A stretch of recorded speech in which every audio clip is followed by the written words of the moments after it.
ভাবুন তো, আপনার জীবনের সব ভুল, সব পাপ, সব অন্ধকার এক মাসেই মুছে যেতে পারে।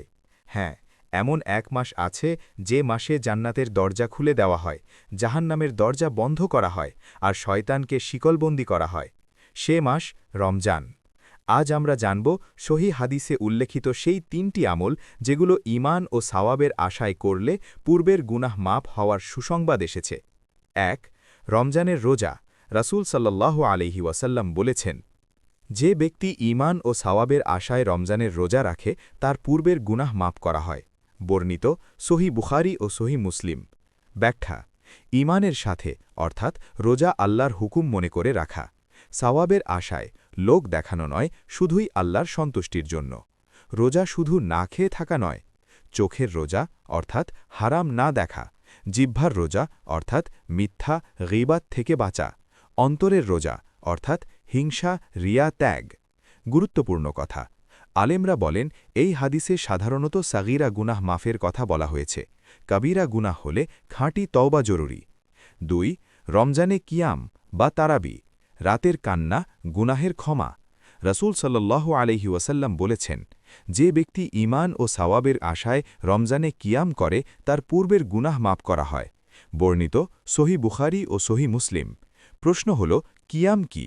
কিয়াম হল তারাবির নামাজ, তাহাজ্জুদ, রাতের কুরআন তেলাওয়াত, দীর্ঘ সিজদায় কান্না। রমজানের রাত হল রহমতের রাত। যখন মানুষ ঘুমায়, মুমিন দাঁড়ায়। যখন দুনিয়া চুপ, বান্দা বলে, হে আল্লাহ, আমাকে ক্ষমা করুন। ৩. লাইলাতুল কাদার, এক রাত হাজার মাসের চেয়ে উত্তম। রাসূল সাল্লাল্লাহু আলাইহি ওয়াসাল্লাম বলেছেন, যে ব্যক্তি ঈমান ও সাওয়াবের আশায় লাইলাতুল কাদারে ইবাদত করে তার পূর্বের গুনাহ মাপ করা হয়। বর্ণিত সহি বুখারী ও সহি মুসলিম।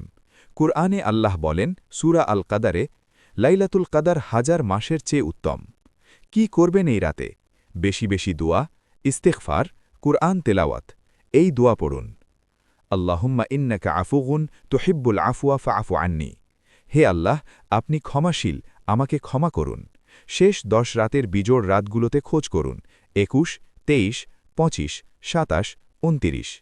এই 3টি আমলেই একটি শব্দ বারবার এসেছে, ঈমান ও সাওয়াবের আশায়, অর্থাৎ রিয়া নয়, লোক দেখানো নয়, শুধু আল্লাহর জন্য।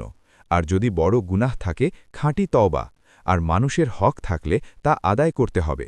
রমজান কোনো সাধারণ মাস নয়, এটি জীবন বদলে দেওয়ার মাস।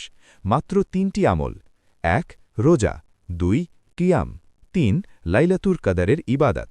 এই 3টিই হতে পারে আপনার জীবনের টার্নিং পয়েন্ট।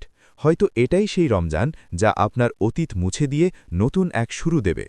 আল্লাহ আমাদের সবাইকে খাঁটি নিয়াত ও ইখলাসের সাথে আমল করার তৌফিক দান করুন। আমিন।